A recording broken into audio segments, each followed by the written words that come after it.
ऊपर वाले ने हमें हमारे कर्मों की ही तो सजा दी है। अब जब तक प्राण है इसे भुगतना तो पड़ेगा ही। टूटी हुई सी खाट पर लेटी हुई बूढ़ी औरत से इतना कहकर बूढ़ा भिखारी अपना कटोरा लेकर रोज की तरह भीख मांगने निकल पड़ा। वो रोज एक सेठ के दरवाजे पर जाता और भीख के लिए आवाज लगाता और घर का मालिक बाहर आकर उसे गंदी गंदी गालियां और ताने देता। मर जाओ, काम क्यों नहीं करते, जीवन भर भीख ही मांगते रहोगे क्या? और तो और कभी कभी उसे गुस्से में धकेल भी देता। पर भिखारी सिर्फ इतना ही कहता, ईश्वर तुम्हारे पापों को क्षमा करे। एक दिन सेठ गुस्से में था, शायद व्यापार में घाटा हुआ होगा और शायद फूटी किस्मत लिए वो भिखारी उसी वक्त भीख मांगने आ गया। सेठ ने न आओ देखा न ताओ, सीधा उसे पत्थर से दे मारा। भिखारी के सिर से खून बहने लगा। फिर भी उसने यही कहा, ईश्वर तुम्हारे पापों को क्षमा करे, और वहां से जाने लगा।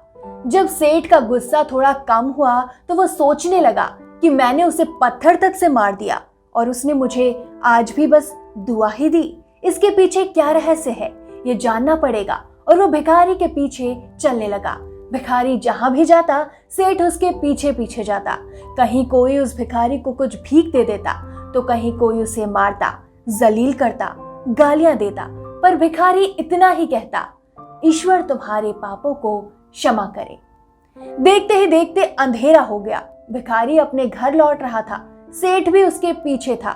भिखारी जैसे ही अपने घर लौटा वो टूटी फूटी खाट पर लेटी बुढ़िया आहट सुनते ही उठ खड़ी हुई। वो बुढ़िया भिखारी की पत्नी थी। अपने पति को देखकर उसका कटोरा देखने लगी। उस दिन कटोरे में केवल एक बासी आधी रोटी थी।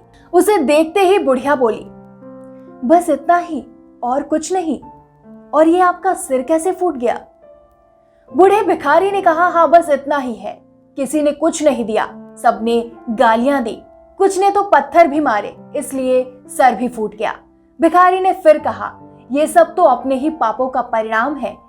याद है ना तुम्हें, कुछ वर्षों पहले हम कितने रईस हुआ करते थे और क्या नहीं था हमारे पास, पर हमने भी कभी दान नहीं किया।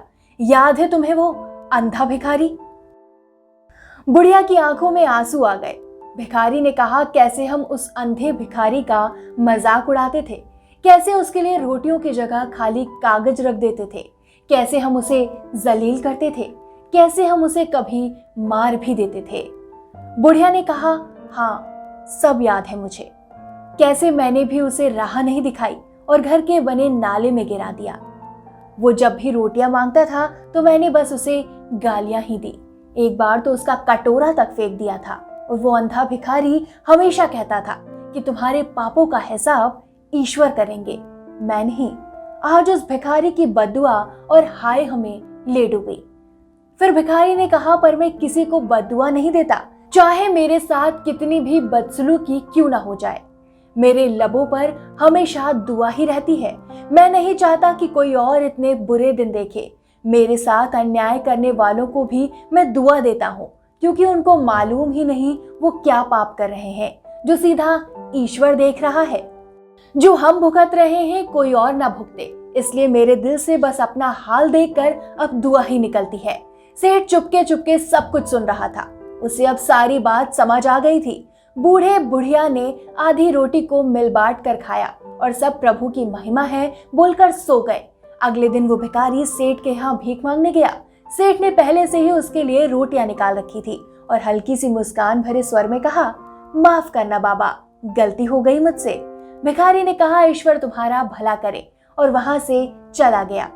सेठ को एक बात समझ आ गई थी, इंसान तो बस दुआ या बद्दुआ देते हैं, पर उनको पूरी तो वो परमपिता ईश्वर कर्मों के हिसाब से ही करता है। कभी जलील मत करना किसी फकीर को अपनी चौखट पर, खुदा कब कटोरा बदल दे पता नहीं। अतः अपनी जिंदगी में हो सके तो बस अच्छा ही करें। वो ईश्वर दिखता तो नहीं, परंतु सबका हिसाब पूरा रखता है। अजब गजब किस्से और कहानियों के लिए कथा कहानी किस्से चैनल को सब्सक्राइब करने के बाद घंटे का बटन दबाना ना भूलें।